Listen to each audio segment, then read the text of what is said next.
Hello, my name is Dalton. This is my planes of movement and axes. I'm showing you 5 exercises today. I'm going to start with a very basic, easy one, being just raising your hand as you're standing or sitting. So let's imagine if you had both hands by your side. This is going to be in transverse plane. As you raise your shoulder, your elbow or your wrist should not be involved at all. This is all in the shoulder up here. And as you raise your arm, it's going to be in the transverse plane in the sagittal axis, performing flexion of the shoulder, just like so. And just the other side. Notice how my elbow and wrist never move in the process of raising my arm. It's just all on my shoulder. So the next exercise I have is just throwing a ball. Now, if we were to just assume this is standing, this isn't running throw at all. This is going to be in the transverse plane on the right side of my body. Pardon me. I'm going to be throwing through the vertical axis. Now, as you externally rotate your shoulder, assuming I'm using one hand, as you externally rotate your shoulder, you're going to be following through with flexion and extension of the elbow and shoulder. Just for another one.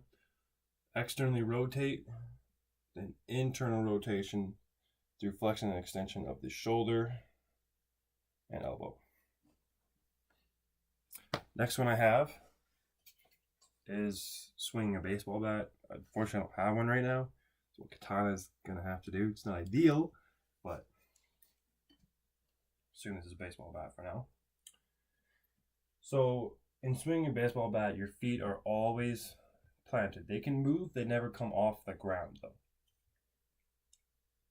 So as you stand here, when that ball is coming towards you, you're preparing your body to create forward momentum to hit the ball as far or as high or wherever you want. Now, as the ball is coming towards you, you're going to internally rotate your knee because you want to create momentum from the bottom to the top of your body. And it's a whole body exercise. So as you internally rotate your knee, your core should be tight. And as the ball comes towards you, as you follow through, you should be externally rotating your knee. Also your shoulders, your torso, your hips, everything should be activated. And as you follow through, you should be looking at extension of the elbows and shoulders. And as you follow through all the way to rotation again, just do that one more time. So internal rotation of the knee, your whole body should be activated in this. As you're rotating your whole body, you're planting your feet, externally rotating, pointing to where you want to hit the ball. As you follow through extension of the whole elbow and shoulders, core should be activated. Hips, torso is following you as you extend through. And there you are.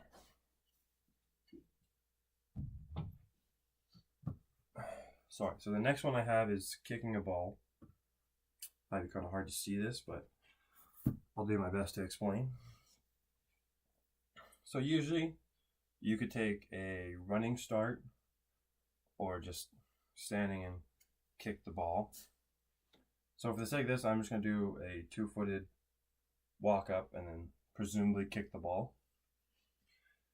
So in this one, when I like to take my 2 steps, I like to plant my left foot, plantar flexion of the ankle, and flexion of the knee. Sorry, I'm just going to move this. Sorry.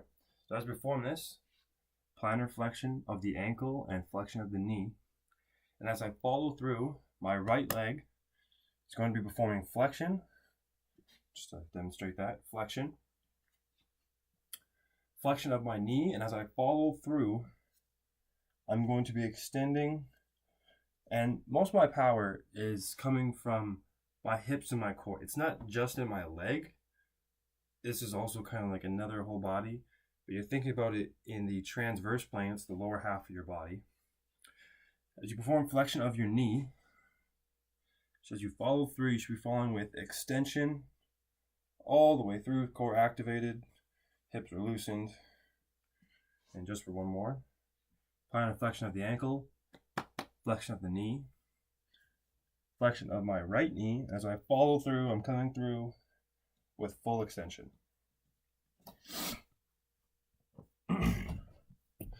Sorry, just gonna move this back. And for my last and fifth exercise, I'm going to be doing my favorite exercise of all, obviously, which is the bicep curl.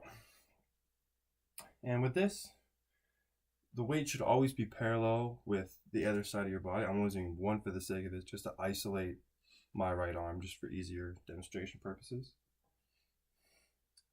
Now, when I hold the weight, it should be above my hip level, parallel with where my other hand would be on my hip.